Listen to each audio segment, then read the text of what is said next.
It's been 4 years and I thought I was past it, but after this Memorial Day, I'm not and I need advice. I've been stalking these subreddits for a while and I thought just reading people's stories would help me, or if I found someone with a similar situation I could see how they did it, but I guess my situation is unique, so here we go. First, let me be clear, I don't care if you think this is fake, I don't care if you want to rip me a new one after it already happened. I thought I was okay, I thought I moved on, but after last weekend it all came back, and the anger I had back then just came in full force. And even though I'm back home with my fiancée, that anger towards my ex just won't go away. I spent years in anger management for what she did, and the situation that was created. I thought I was okay. Right now I just turned 39, I was 18 when I met my ex Marisol. During that time, I was a gangbanger with the Latin Kings. I wasn't a member since I was 13 and was always in and out of trouble. Marisol was a church girl. My grandmother dragged me to Sunday Mass, and when I saw her, to me it was love at first sight. I asked my cousin, who was a friend of hers, if he could introduce us, but he refused. He didn't want me to mess with her, he didn't want me to ruin her. Have you ever met someone that you wanted to make yourself better to be with? Wanted to be that man who would walk the right path? That was her. When I found out that she was going to church almost every day, I hung out by the steps talking to her. I always walked her to and from church. She made me feel like I wasn't worthless. One thing led to another, and we were dating and I felt great. A year and a half after I pushed myself away from the gang life, got my GED. I became a regular churchgoer who was thinking about the future when I got unintentionally pulled back in. I was at a store and ran into someone that I used to have problems with. They were running their mouths, and I tried to ignore it. I swear I did. I just then let them talk and I walked away. But then I got stabbed in the shoulder blade and I lost my mind. I beat the shit out of him. I got arrested and suddenly it was like the shit I did to make my life better vanished. Marisol was pissed at me. My grandmother kept bringing up my past mistakes, and my cousin was telling me that he knew that I wasn't going to change. My public defender saw me trying to better myself and by the grace of God got me off after a month in lockup. Despite being angry with me, Marisol did visit me almost daily. A month after I got out, I found out I was going to be a father, and I didn't want my kid to have a dad that was dead or in jail. We eloped. I went to a trade school to become a mechanic, and I busted my ass for my future family. When Luna was born, it was almost the worst day of my life. Marisol wouldn't stop bleeding. She went into shock, and they had to give her a double hysterectomy. She was in the hospital for months, and Luna became my world. I wanted her life to be the best. I wanted to give her the world. When Marisol was released, I promised her that our daughter will have a life far better than ours, and for years I kept that promise. I saved enough money to move us to the suburbs, became homeowners. I was a Girl Scout leader, if you could believe that. I made sure Luna went to private school, made sure she knew how to defend herself, and always made sure I was the perfect husband. I didn't know my parents, didn't have a positive male role model in my life, so I didn't know what a healthy relationship looked like. That's a lie. I had movie dads where my male role models and I mimicked them and the marriage they had on TV. As the years went by, I owned my own garage. My cousin became a pastor. My grandmother was still a pain in my ass. My relationship with my wife was stronger than ever. I made sure I kept my prison body, but Luna hated me. Since she turned 13, she just started hating me. She didn't want me to hug her. All the rides, every time I told her I loved her. Ignored me when I asked her about her day in school. Her hurt me, and Marisol saw it. She told me that she's a teenager and that I should just let it ride. She will come back to me. For 2 years it was like that. So for her, Kinsai and Nara, I wanted to go all out. But everything she wanted, and she was still disrespectful, and briefly the old me almost came out. Just to put her in her place, but instead I went to my cousin, then to my frustration and doubts about being a good father. He just told me to let her be, and he said a prayer for me. I wanted a slideshow for the father-daughter dance. I could have chunked the pictures of us together, but I realized I didn't have any recent pictures of us. She didn't want to take any. The last time I had pictures of her I was smiling with me was on her 13th birthday, and those were on my daughter's broken tablet. I took that tablet, went to the repair shop, and I didn't care the cost. I needed that tablet fixed. For a day and $300 the tech fixed it, and I was happy. I knew her passcode, but I never bothered invading her privacy. I just wanted those pictures, and when I opened that tablet and looked in the gallery, there they were. My little girl smiling and happy to be with me. I felt great, and the instant messages appeared. It was my daughter talking to my wife. It was a long banter that she didn't want me to dance with her, and it did hurt. And like my wife said, she's being a teenager, and she said something that destroyed me. She texted why she had to do the father-daughter dance with me since I'm not her father. I felt my heart stop. I got dizzy, my mouth dried up, and I needed to sit down. My wife responded that I raised her. I loved her, and that makes me her father.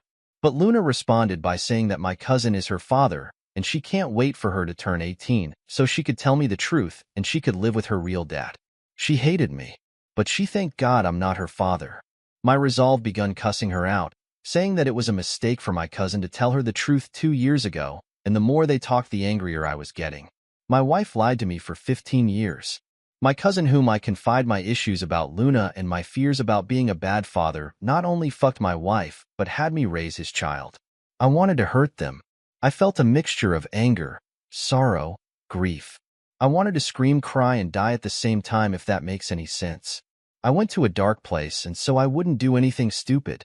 I told Marisol that I needed to focus on works like I pay the quints, and instead I drove to Manhattan and saw my old public defender, who wasn't a low-level attorney anymore.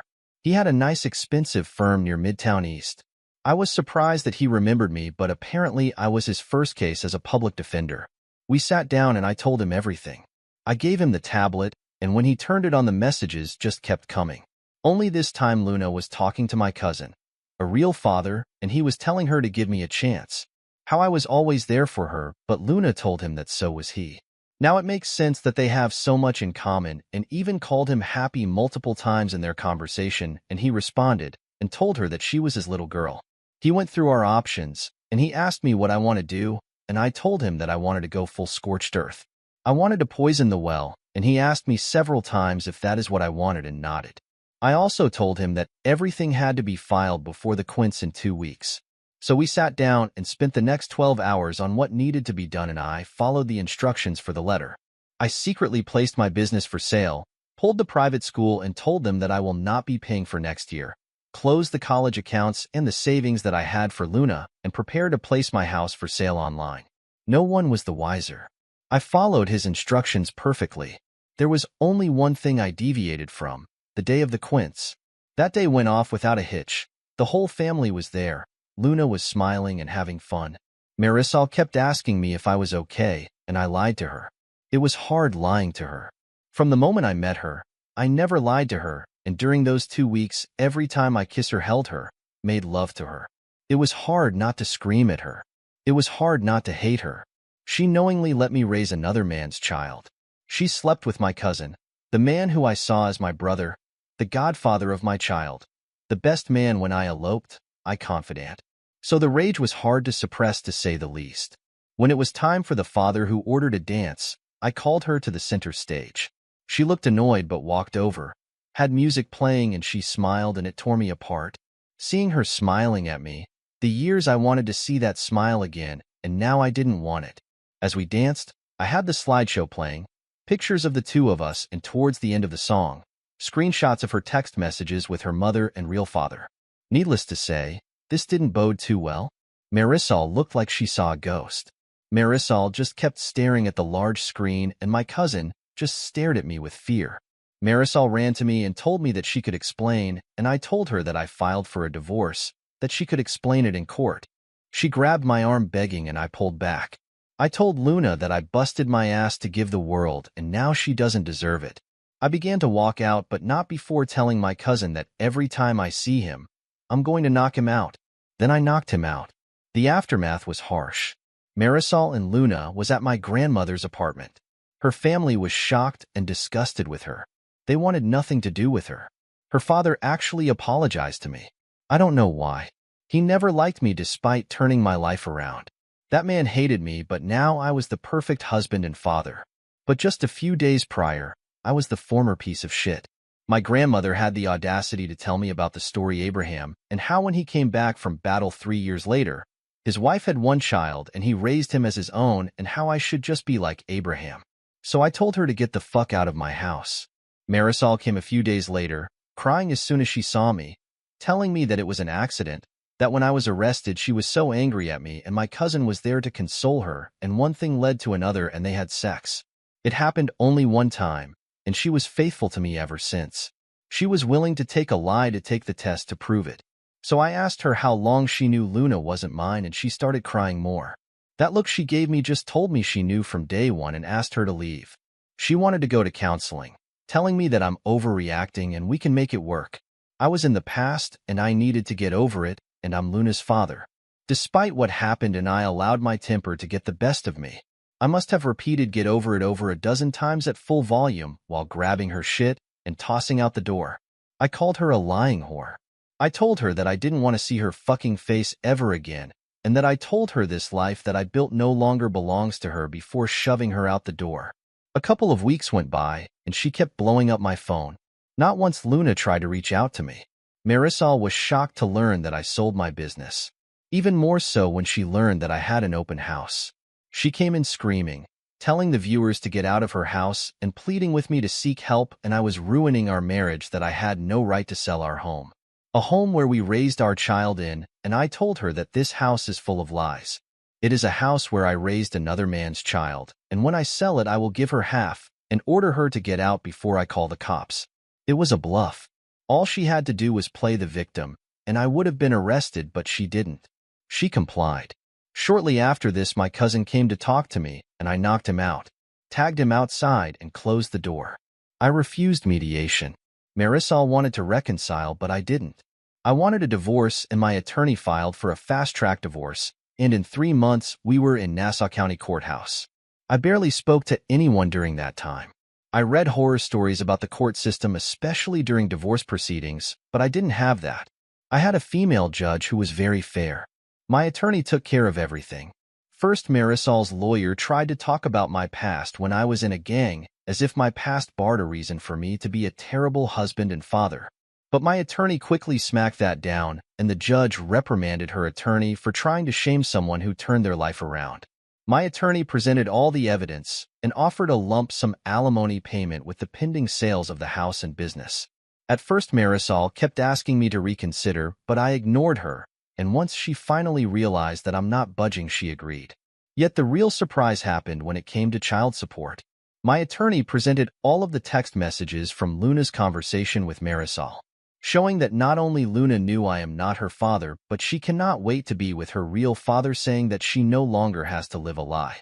Marisol was completely caught by surprise from this. Then my attorney filed her motion to have my name removed from Luna's birth certificate. Had my last name removed, as well as not being responsible for any child support, since all parties agree that my cousin was her father. Marisol was shocked by this. She yelled at me, begged me not to do this to Luna, that I am her father because I raised her, and as pathetic as I sound right now, but if Luna didn't act that way towards me, she didn't say those things, I would have agreed. There were moments that I wanted to reach out and try to make it work, but then I would look at Luna's continuing text messages to her friends, her real father and mother, that I refocus on my resolve. So this day, I don't know what hurts the most, being lied to by a woman who you thought was a love of your life, or having a child who you tried to make their lives better to give them the world just toss you aside like trash. The judge was quiet for a long while reading page after page after page of text messages. In the end, she agreed. I was not financially responsible for Luna, and my name could be removed. My attorney also filed her motion for the courts to go after my cousin to pay for child support, and a motion to sue my cousin in civil court for all the money I have spent raising Luna. The private schools, dance classes, girls, scouts, horseback lessons, everything I have spent on that child. And after my attorney explained to the judge that my cousin committed fraud for knowingly allowing me to raise his daughter and not offer any financial support or assistance, it was a Hail Mary, and the damn judge agreed. I didn't bother looking at Marisol when the judge made a decision. I didn't bother listening to her as I walked out the courthouse. I didn't care as I heard her cry, her telling me that she only cheated one time and was faithful ever since. I just didn't care anymore. A few weeks later, my ex called me, shocked that I stopped payments on Luna's private schools and all of her activities, and I told her to call her baby daddy before hanging up. Even Luna called me. First time since this entire ordeal, and she fucking called me crying that she has to go to public school. They were moving to the old neighborhood and how scary it was and how she wanted us to be a family again. I told her to go to a real father, the man who she truly wanted, and asked him. I yelled at her, told her that not only she knew for years, but I read all the text messages.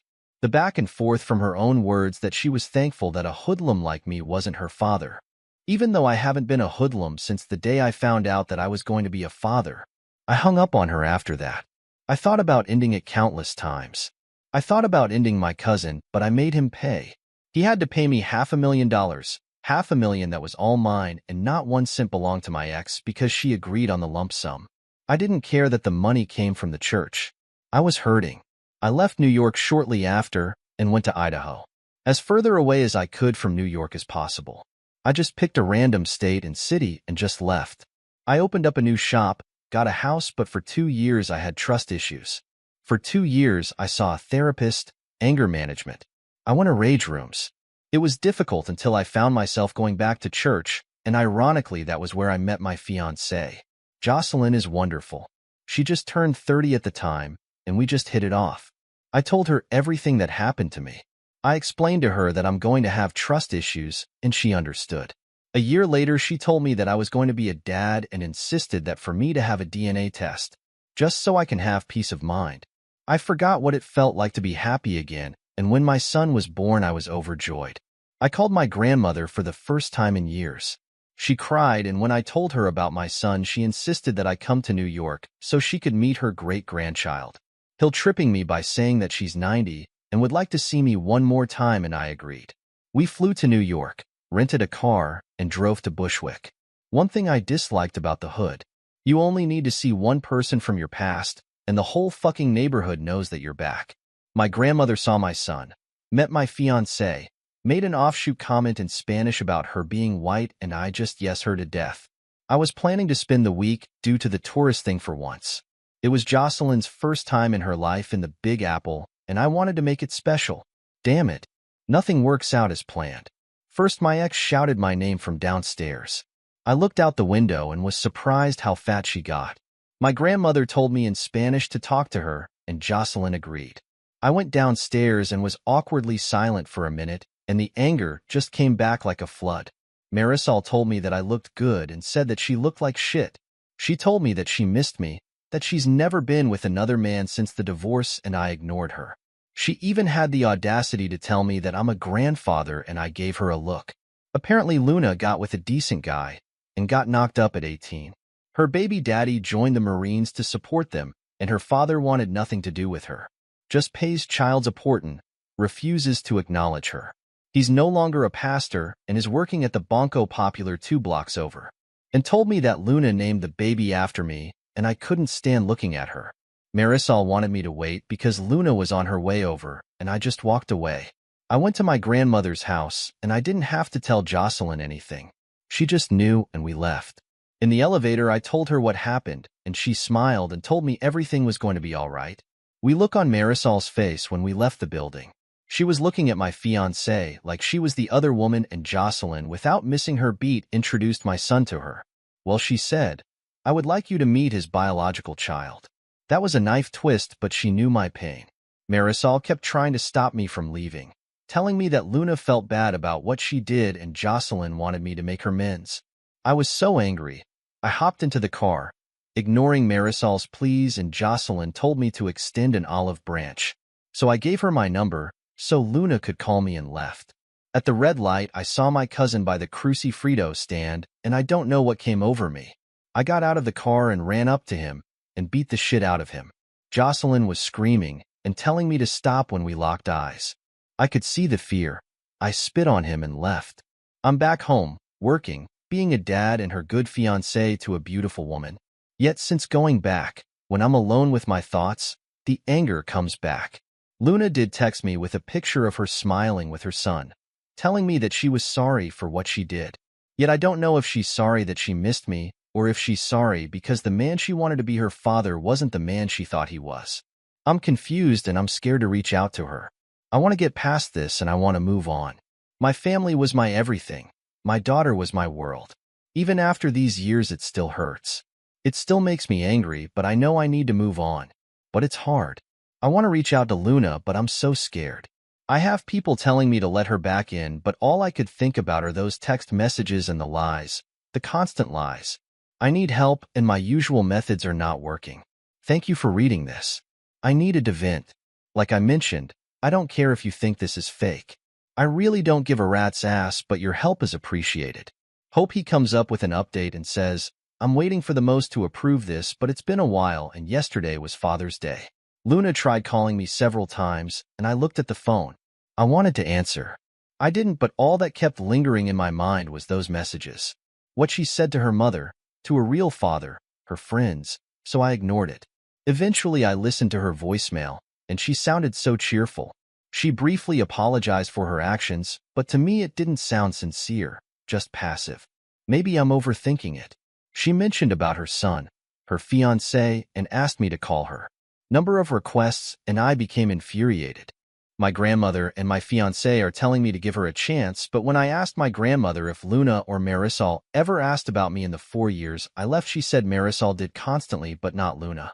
So in my twisted mind, I think Luna wants me in her life, so her child will be taken care of. Or maybe she wants to milk me, and that made me so angry. Even Marisol tried calling me constantly, and I'm already thinking about changing my number. I spent the majority of my Father's Day in the gym hitting the heavy bag and having an appointment today with Anger Management Group. Maybe they can give me an outside opinion. If this ever gets published by the mods, I would like to get your opinion as well. In the meantime, I'm just figuring this out on my own. Next update. I would like to thank a user for his advice on sending an email as a start. I sent a small email to Luna that simply said, "What do you want?" Didn't expect the multi-paragraph response. She started the email profusely apologizing for how she acted. She said she found out I wasn't her father. She was angry. She confronted her mother and cried, making her promise not to tell me. Then she felt lost. She began to talk to my cousin, a real father, more and more. She told her of my violent past, the things I used to do, things that I kept the secret from her. It's made her angry, and the more they spent time together, the more she pulled away from me. She said she felt bad from time to time, but my cousin would reinforce her feelings towards me. The day of the quiz, she said, while we were dancing, she realized how stupid she was acting. She realized how much I loved her, and then her messages appeared on screen. In the days that followed, she was told by my wife's side of the family to give me space, to not call me, and she listened. She said she was watching her family fall apart because of her, and she couldn't do anything to fix it. She told me she understood why I did what I did, yet she wanted to reach out. A grandfather kept telling her that I loved her, that I raised her, and despite what I saw through her messages, I would do the right thing, and she believed him. During the divorce, her mother fell in a dark place, not talking to her, barely eating, and she was just existing. When she found out that my name was removed from her birth certificate, she said she had a panic attack. Her mother told her that they will have to move back to Brooklyn, and when she asked about her life in school, the mother told her that was the life your father gave you, and he's not your father anymore. So she called me begging, and I cursed her out and then hanged up. She cried for days. She tried to reach out to my cousin, who pretty much ignored her. She even went to church, and he told her to leave, called her a mistake. Her mother refused to talk to her, basically locked herself in her room, only leaving to use the bathroom or take a shower. She begged her grandfather to take her to see me, and when they came to Long Island, she learned that I moved. The grandfather told her that he will talk to my grandmother and find out where I went. For the next 2 years, according to her, it was hell. The entire neighborhood knew what happened to her and her mother. Her father avoided her at all costs and tried not to pay child support. It took her grandfather to threaten him to start paying. In the meantime, her mother didn't talk to her. She was just locked in her room. A few times they did speak. She called her an ungrateful girl, and she was the reason that she lost the love of her life. Her grandfather had to put her mother in place by telling her that her infidelity was the reason she lost the love of her life, and she locked herself back in her room. So Luna barely stayed home, and that was how she met the father of her child. He worked in the corner of bodega. They were the same age, and after a few months of talking, one thing led to another, and she ended up getting pregnant. Her grandfather was furious, but when her boyfriend insisted that he would marry her, that cooled things down. Luna said her pregnancy was a blessing in disguise. Her mother began talking to her again, and even began leaving the room to be by her side for every checkup.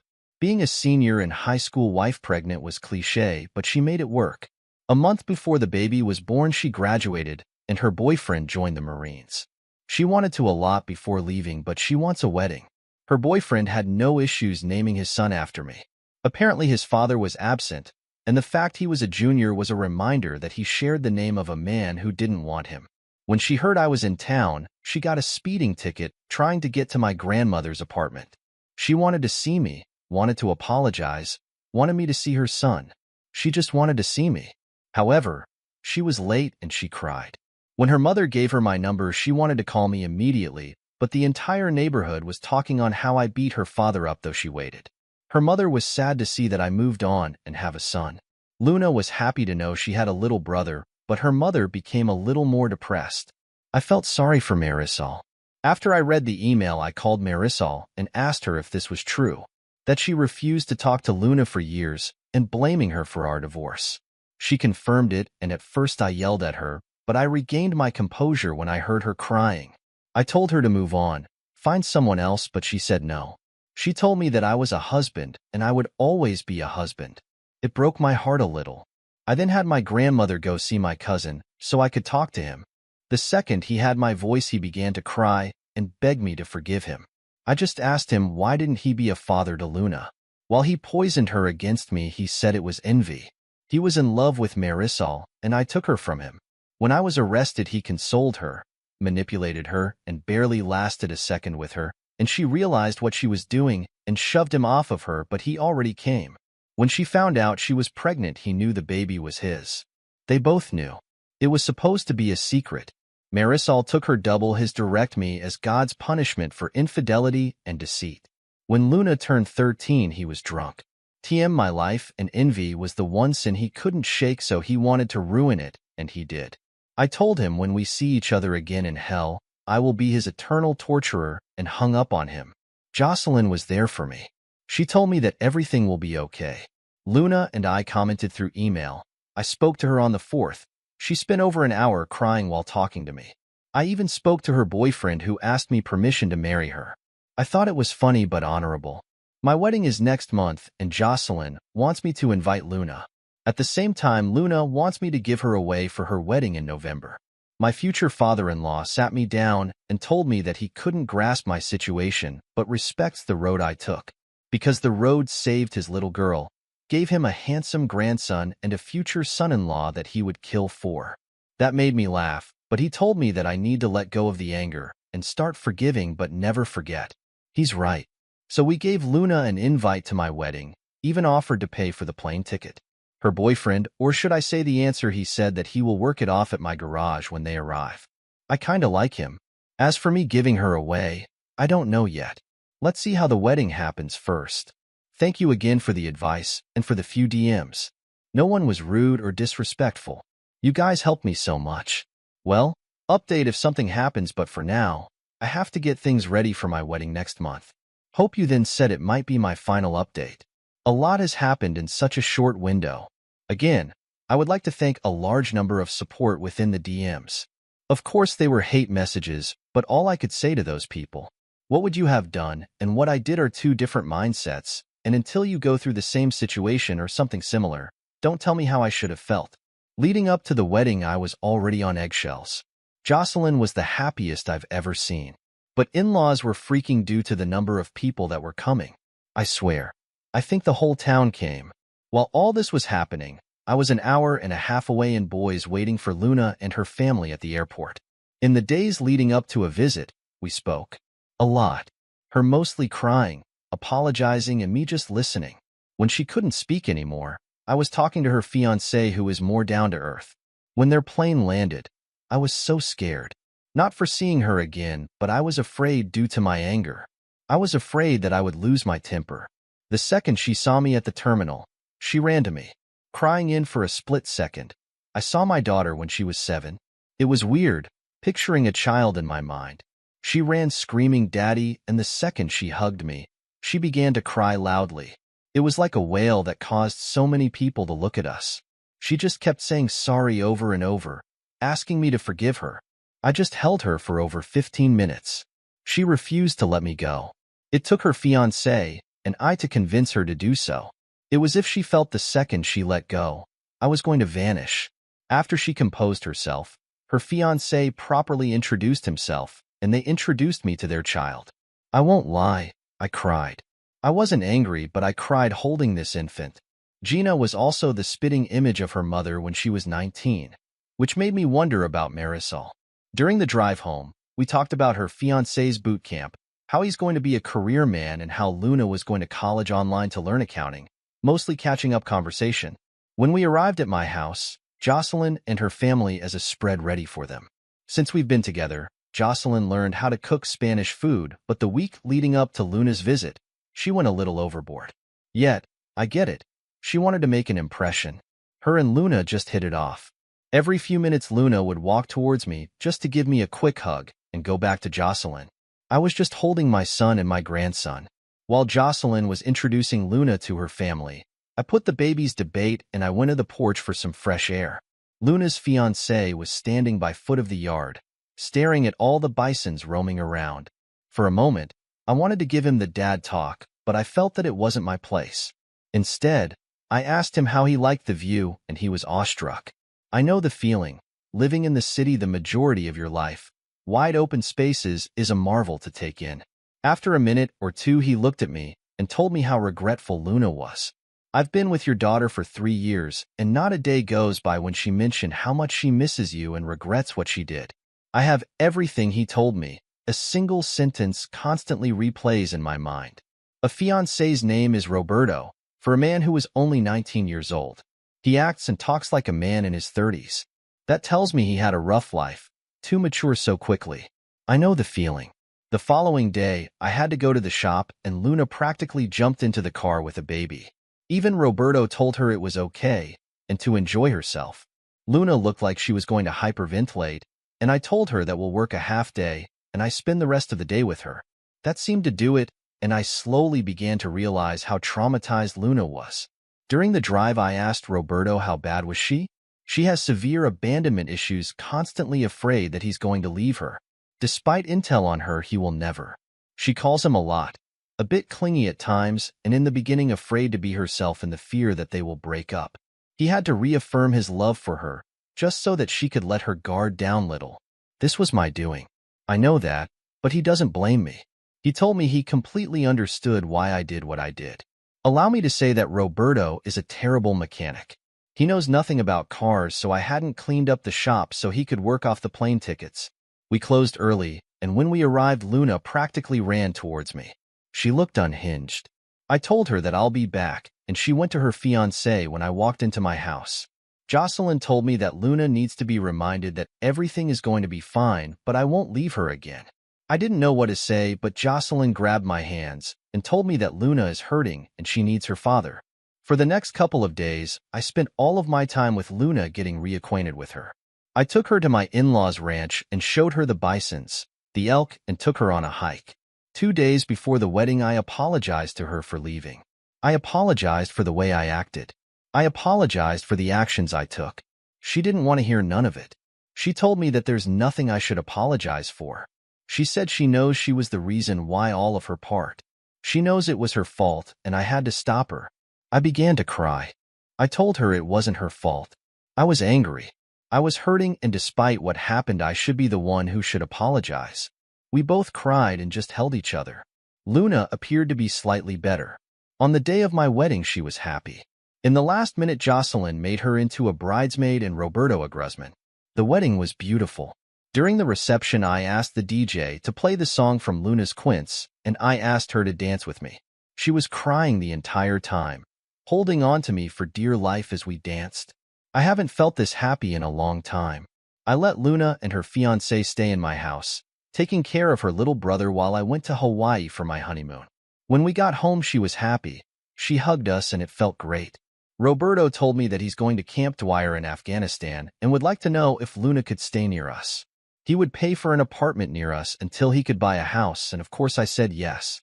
They went back to the city the day before yesterday. Like I said, it's been eventful. Luna's wedding is in November and Roberto is leaving in December. Roberto sent me what constitutes as a year's rent for a townhouse community 3 miles away from my house. However, Jocelyn suggests we should put a double wide on our property for Luna. Let us save money to buy a house when Roberto comes back.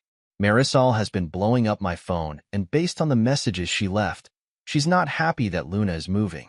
Right now, my focus is on family and to mend my relationship with my daughter. Opie then adds a comment which says, "First, I would like to thank everyone for their positive feedback and support in the comments and DMs.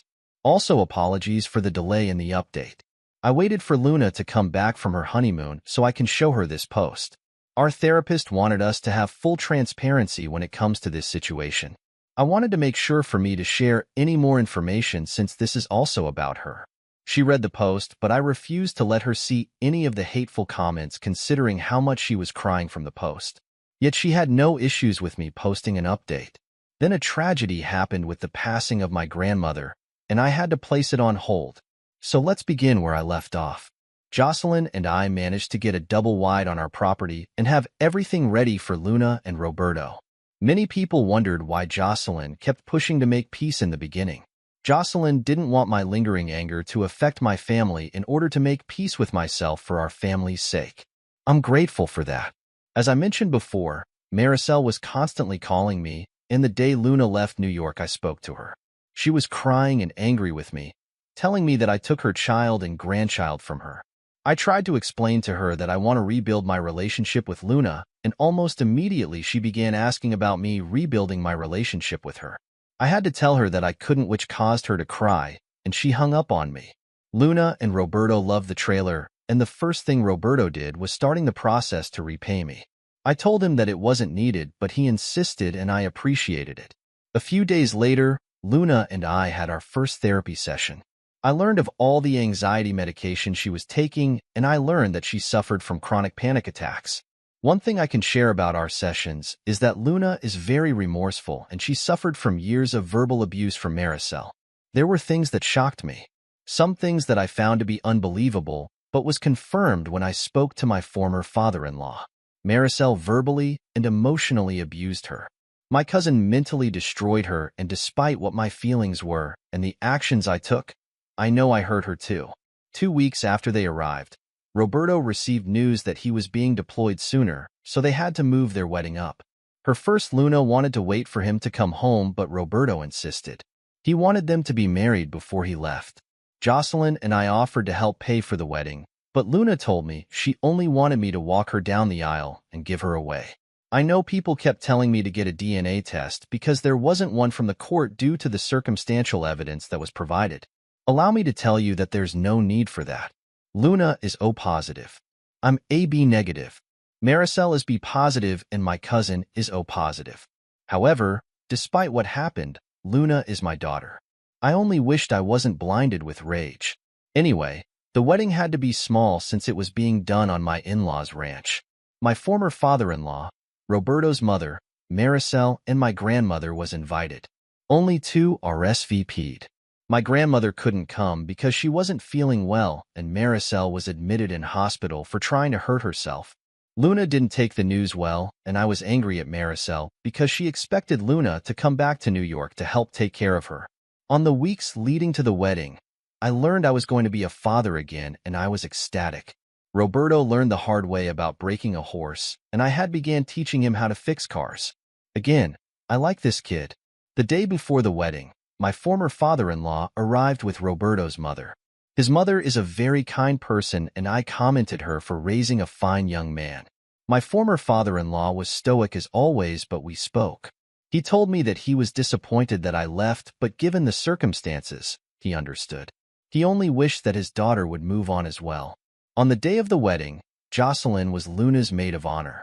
I tried best not to cry as I walked her down, but it was difficult. It was even more difficult for her. During the reception, we played the Quint song again for our father-daughter, dancin'. Again, she just held on to me. For those who wanted to know the song, it's Cinderella by Stephen Curtis Chapman. During the honeymoon, things were getting back to normal. I was planning to write an update, but a few before they came home, my grandmother passed. This hurt me because she wasn't just my grandmother but my mother. As I mentioned, I never knew my parents. Both my mother and father passed away alongside my cousin's parents when I was a few months old from a car accident, and she raised us together. So while preparing to go to New York for the funeral, I was trying to hold myself and prepare to see my cousin. We went as a family to New York. My grandmother was laid to rest in Cypress Hill Cemetery. Yet during the funeral with my wife, daughter, and son-in-law beside me, I wasn't angry. I didn't bother acknowledging my cousin during the funeral, and as we left, my cousin kept trying to talk to me, practically begging for me to yell at him, to hit him, and for some reason me ignoring him just hurting me for more. A few days before we went back to Idaho, Luna and I visited Marisol in Bellevue. She was excited to see us, sad that she missed a wedding, and we thought everything was fine until we had to leave. She began to cry, telling the orderly that she wanted to go home with her husband, begging me to take her home, that I was the love of her life, and to please just take her home. And I just cried as they took her away. Luna broke down as well, as it took a while before either of us had the strength to leave the visitors' lounge. My former father-in-law told us that Marisol was never the same after the divorce. She still celebrated my birthday at our anniversary, and he would argue with her to move forward, but she never did. He said she isolated herself, and she was verbally abusive towards Luna for a long time. Luna's pregnancy just took her out of the trance. He said that the 13 months of being nice to our daughter doesn't take away from the 4 years of negligence and abuse she has done to her. He hopes the hospital will help her. Jocelyn told me that I will have to forgive her so she can forgive herself. Right now as I'm typing, things are okay. Jocelyn and I are as thick as thieves. Roberto left to Saudi Arabia last week, and Luna is trying to appear strong with him gone, but she's doing it poorly. She has been clinging on to me and Jocelyn. I thought Jocelyn might be bothered, but she has been loving spending time with her. She is indeed a wonderful woman. She has been taking Luna all across the town, introducing her as her daughter. I thought it might bother Luna, but she was very happy about it. I forgave Marisol, and I hope she could find the strength to move on. Then Opie comes in a year later and says, "Before I begin, I want to thank all of you, even the haters and the doubters. When I posted a year ago, I was in a dark place. I was always angry, lost, depressed. People here really helped me, and the gratitude that I have for all of you will always be with me until the day I die. This community helped me get my daughter back. All of you helped me get my life back. Past year has been great, but not without his ups and downs. Have another son, and Jocelyn wants to try for another one. I'm going to have another grandchild. Luna is 2 months pregnant, and my son-in-law has applied for officer training school. I'm hoping he gets in. My daughter has been getting a little better since the therapist started in her prolonged exposure. For a while, her panic attacks went from mild to severe, and thanks to a user for suggesting exposure therapy, because it has been a blessing. Our therapy sessions together were hard in the beginning, listening to everything she went through. She owned up to her mistakes, and I owned up to mine. My in-laws have her working on the ranch. Nothing fancy, feeding horses, putting out hay, and my mother-in-law has been teaching her on herding bison. It makes me smile when I see her on a horse. Her face lights up. She and Jocelyn act like mother and daughter. Seeing how Jocelyn is overprotective of her is adorable, and blessed to marry such a wonderful woman. When I met her, she had just come out of a very abusive relationship. She had a swollen eye and bruises around her throat, and I volunteered to fix her father's 3 tractors for free since they were damaged due to the export and salt and sugar in the tanks. At first I mind my business, but as she brought me food we talked and got to know one and the other, and a month later we had our first kiss. It was great. Took her out to dinner, and a few days later her ex came to see me and tried to scare me off. I put the fear of God into him. Sorry, I went off topic there. In the first week of May, my ex-father and Lord passed away, and I was afraid that Luna would relapse, but she was strong thanks to Roberto being there with her. That man had a strong impact on her life, and the level of gratitude that I owe him will never be repaid. We all flew to New York, and he had his viewing like a true Boricua. He had a live salsa band and an open bar and a buffet with pastellas, pernil, tencocho. All of his favorite foods were there, but all to chow down. Do not mourn me, celebrate me. That was the banner of Riz Kasky that was draped with a Puerto Rican flag. He was wearing his vanilla ice cream suit. I couldn't help but smile the entire time. Marisol was there, but she was just staring into nothing. It was like her brain shot off only to turn back on when Luna, or I sat next to her, and she began talking about preparing for the quince. After a while, she realized where she is and her brain shuts off again. Her therapist told us during the second day of the viewing that her mind is stuck in a moment where she is at her happiest. When Luna walked away, the therapist told me that in her professional opinion, she believed my cousin may have raped Marisol, and her mind protected her from that trauma, rationalized it, and made her believe it was a moment of weakness. That messed me up, and I told Jocelyn what the therapist said, and she was shocked. She insisted that I should tell Luna, and I was afraid to. She made so many steps to get better.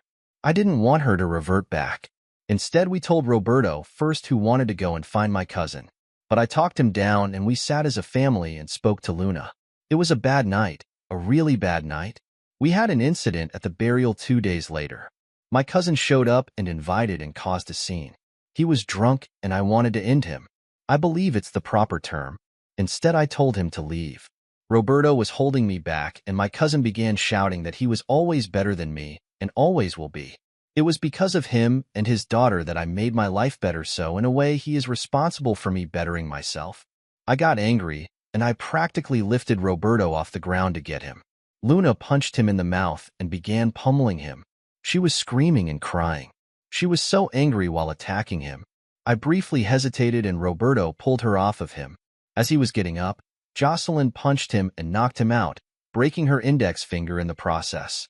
Before we went back home, we had a family meeting, and we all agreed that we will transfer Marisol into a mental facility near us since she has no one else.